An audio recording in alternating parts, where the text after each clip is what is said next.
Null point का मतलब होता है ऐसा पॉइंट जहां पे नेट इलेक्ट्रिक फील्ड जो होगी वो जीरो होगी, जहां पे नेट इलेक्ट्रिक फील्ड जो होगी वो जीरो होगी। तो बेटा जी अगर आपसे दो लाइक चार्जेस हैं, दो लाइक चार्जेस हैं Q 9Q एंड 16Q जैसे थे, और इनका आपस में अगर डिस्टेंस दी है, आपसे पूछे नल पॉइंट बताओ, तो इस बार जो नल पॉइंट निकल के आता है वो मिडल रीजन में निकल के आता है। ये बड़ी कॉमन सेंस वाली बात है यार, इसकी जो फील्ड होगी वो राइट होगी, उसकी जो फील्ड होगी वो लेफ्ट होगी, आउटवर्ड होगी, दोनों कट सकती हैं। बाकी किसी और रीजन में जाओगे तो वो कभी भी कैंसिल नहीं हो पाएंगी। तो नल पॉइंट मिडल रीजन में आता है, और इसका जिस चार्ज का मैग्नीट्यूड छोटा है उससे डिस्टेंस अगर x ले लिया जाए, जैसे 9Q 16Q में छोटा 9Q है, तो छोटे चार्ज से डिस्टेंस अगर हम x ले लें तो x का रेडीमेड फॉर्मूला है, पेपर में आपका बहुत टाइम बचता है, इट इज इक्वल टू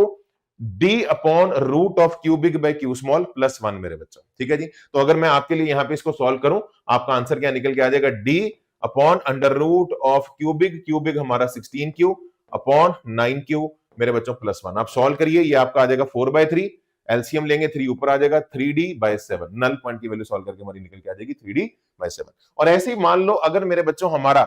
एक चार्ज अनलाइक है ना, ये तो हमारा लाइक चार्जेस है, अगर हमारा एक चार्ज अनलाइक है तो कुछ फर्क नहीं है, आपका यहाँ +1 की जगह एक तो -1 आ जाएगा, और दूसरा नल पॉइंट इस बार बाहर वाले रीजन में आएगा, और उस तरफ अब बाहर भी लेफ्ट इधर है और उधर राइट है, बीच में नहीं आएगा, है ना, क्योंकि बीच में आप सोचो कि इसका फील्ड भी राइट होगा, उसका फील्ड भी उसकी तरफ इन्वर्ट होगा, तो ऐड हो जाएगा। तो नल पॉइंट इस बार आउटर रीजन में आएगा, और आउटर में भी कहां आएगा, जहां चार्ज मैग्नीट्यूड में छोटा है। 9Q और -16Q में अगर आप मैथमेटिकली देखेंगे तो -16Q छोटा है, बट वहां नहीं आएगा, जो मैग्नीट्यूड में छोटा है नल पॉइंट उसकी तरफ आएगा। ठीक है जी, तो इस बार नल पॉइंट आउटर रीजन में आएगा, लिखा हुआ है अनलाइक चार्जेस के लिए null point lies in the outer region closer to charge smaller in magnitude, जो मैग्नीट्यूड में छोटा है उसके पास आएगा। तो x की वैल्यू बस यहाँ पे -1 आनी है, बाकी कोई चिंता नहीं। अगर आप यहाँ पे इसकी वैल्यू निकालो तो x की वैल्यू आ जाएगी d upon under root of Q big. अब यहाँ पे हमें क्या है, हमें यहाँ पे ना बेटा मॉड लेना है, मतलब क्योंकि रूट के अंदर नेगेटिव नहीं होगा ना, तो अगर आप यहाँ पे क्यू बिग लोगे तो मॉड लोगे तो 16Q आ जाएगा, और नीचे अगर आप लोगे तो 9Q आ जाएगा,